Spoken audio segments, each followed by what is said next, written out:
Bonsoir. En France, 1 700 000 personnes sont aveugles ou malvoyantes et 1 500 personnes déficientes visuelles sont accompagnées par un chien guide. Les chiens guides d'aveugles sont non seulement des compagnons sûrs et dévoués pour leur maître, mais ils constituent également pour eux une formidable aide quotidienne à l'autonomie. Ils sont des facilitateurs de mobilité et des garants de leur déplacement en toute sécurité. On en parle dans l'info en plus avec notre invité de l'association Les 4A qui forme, éduque et place ces chiens guides d'aveugles. Mais avant cela, écoutez ce témoignage de ce jeune non-voyant qui partage son quotidien avec Oxford. Voici Oxford, un labrador de 4 ans et demi. Il partage la vie de son maître depuis 2 ans. Il ne travaille pas du tout à la maison. C'est un chien guide, il travaille à l'extérieur. Travailler, pour Oxford, c'est être les yeux de son maître. Repérer les obstacles, s'arrêter avant les traversées de route, obéir à toute une série de demandes. On travaille ça. Allez. Lorsque Taha est devenu aveugle il y a 4 ans, il a fallu qu'il apprenne à se déplacer à l'aide d'une canne, déplacement qu'il appréhendait. Aujourd'hui, il a gagné en autonomie et sort plusieurs fois par jour. Avec la canne, c'est un calvaire. Avoir un chien, c'est pas pareil que d'avoir une canne. Une canne, c'est un bout de métal. Les gens, ils sont pas... Voilà, c'est pas comme un chien, il vient direct, ça ouvre une porte en fait. Le chien, il vient le voir, ouais, il est trop beau, et ça ouvre une discussion à autre chose. Allez, mets là-dedans. Ouais. Oui, c'est bien. Voilà, alors qu'apportent ces chiens guides au quotidien et comment sont-ils éduqués? On en parle avec notre invitée Mireille Hoppé. Bonsoir. Et bonsoir, merci de votre invitation. Merci à vous d'être là. Vous êtes la présidente et la directrice de l'association des chiens guides, les 4A, association en Auvergne qui fournit et place des chiens guides d'aveugles dans toute la France, vous les fournissez. On l'a un peu vu dans ce témoignage, mais dites-nous ce qu'apportent vraiment ces chiens guides aux personnes non-voyantes ou malvoyantes. Alors le chien guide, c'est d'abord un être vivant, avec son propre caractère, ce qui est normal. La première chose qu'il va apporter, donc, c'est une aide quotidienne à la personne dans sa vie quotidienne et notamment dans ses déplacements à l'extérieur. Alors il va apporter effectivement cette autonomie, ça veut dire qu'on va permettre à la personne de se déplacer partout, à condition que le chien connaisse bien les parcours, mais c'est vraiment une nouvelle liberté qui est accordée à la personne. C'est un témoignage important d'une petite jeune fille, Mélina, à qui on a remis son premier chien guide, une personne aujourd'hui qui travaille, qui a un petit ami et qui a un appartement. C'est ça l'autonomie. Ça lui a ouvert, ça lui a ouvert un monde, ça lui a ouvert le monde extérieur. C'est ce que j'appelle moi l'inclusion sociale et professionnelle. Alors on va voir un peu comment vous éduquez tous ces chiens, mais avant cela, les chiens guides à ne pas confondre avec des chiens d'assistance, c'est quoi la différence? La différence, si vous voulez, c'est que le chien guide, bon, il va guider, c'est un chien de guidage, un chien à l'extérieur. Le chien d'assistance, c'est autre chose. Il va apporter des objets, par exemple, à la personne, c'est pas tout à fait la même formation. Mais il faut savoir qu'un chien guide qui n'arrive pas au bout de son programme de chien guide peut être réorienté vers un chien d'assistance. Un chien guide d'aveugle, c'est-à-dire qu'il travaille à l'extérieur, mais à l'intérieur, c'est un chien comme un autre? Un chien guide, il a une double vocation. Il a la vocation, effectivement, d'un chien de travail, entre guillemets. Le chien de guidage, il va guider à l'extérieur. Il va apporter, effectivement, éviter les obstacles, trouver l'arrêt de bus, trouver la boîte aux lettres, trouver la poste, etc. Traverser, comme a dit tout à l'heure dans le témoignage, effectivement, traverser dans les croisements, au feu, prendre des lignes blanches, etc. Par contre, effectivement, à l'intérieur, c'est le chien de compagnie par excellence, où il va rompre la solitude, il va apporter de l'occupationnel aussi aux non-voyants. Pourquoi? Parce qu'il faut le sortir, il faut le donner à manger, il faut le donner à boire, il faut le toiletter. Et puis, c'est un compagnon de tous les jours, c'est-à-dire c'est le côté câlin, le côté affectif. C'est très important pour une personne qui ne voit pas. Alors, vous êtes une école reconnue d'utilité publique et labellisée, ça veut dire quoi? Alors là, on est une école, effectivement, où on est œuvre de bienfaisance depuis 1998.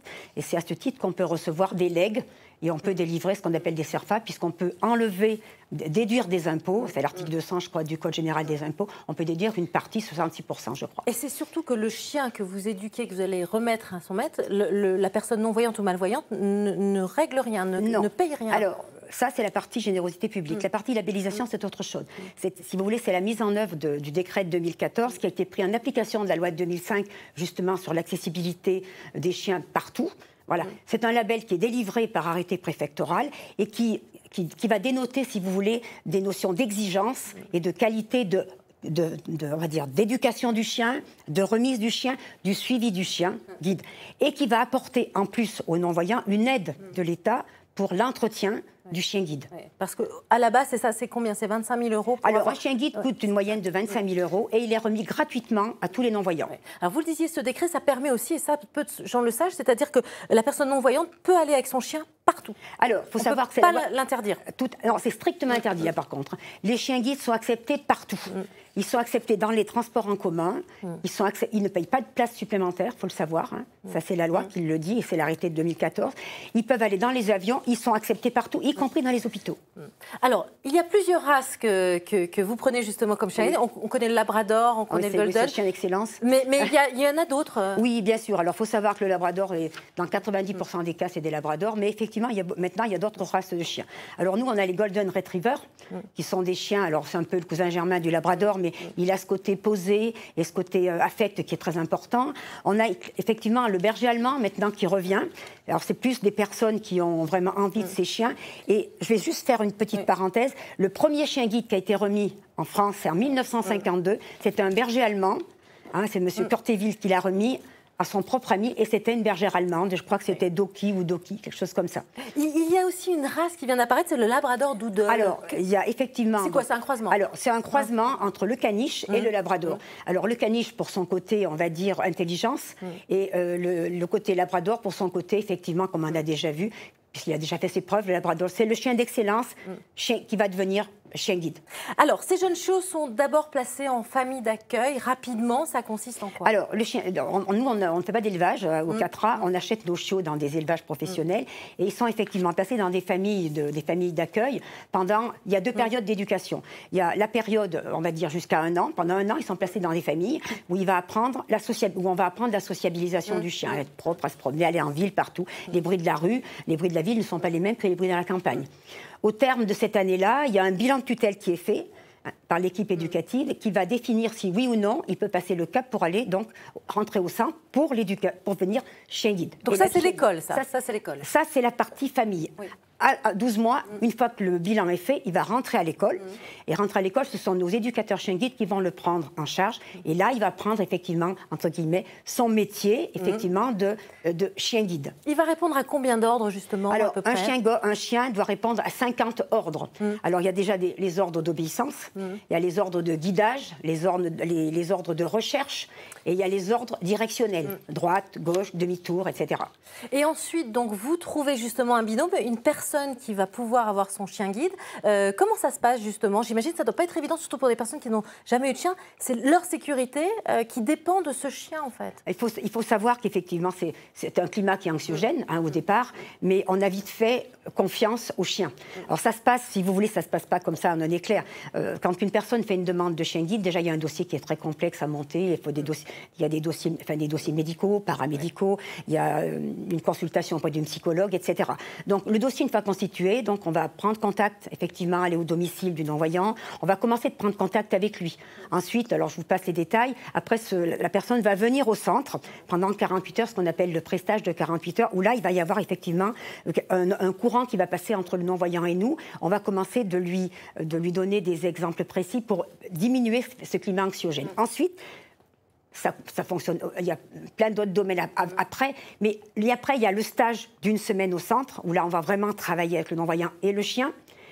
Et une fois que ce stage est passé, il y a l'affect, il y a un stage d'affect, effectivement, à domicile, et il y a le stage à domicile. Et là, c'est la remise du chien avec le non-voyant, notre éducateur et le chien. Et le chien, alors, c'est déjà la fin de cette interview. Il y aura encore beaucoup de choses à dire. Juste dire que le chien prend sa retraite à 9 ans et on peut l'adopter après. Tout à fait. Voilà. Ça peut être un adoptant, ça peut être aussi la famille du non-voyant qui l'accueille. Merci beaucoup, en tout cas, Mireille Hoppé. Merci à vous. Je rappelle le nom de votre association, les 4A. On peut vous contacter pour devenir famille d'accueil ou de week-end ou demander l'adoption d'un chien guide d'aveugle à ses 9 ans au moment où ce chien prend la retraite. N'oubliez pas notre page Facebook et notre adresse mail. En attendant, restez avec nous. L'information continue dans Ici 19-20 avec ce qu'il faut retenir de l'actualité.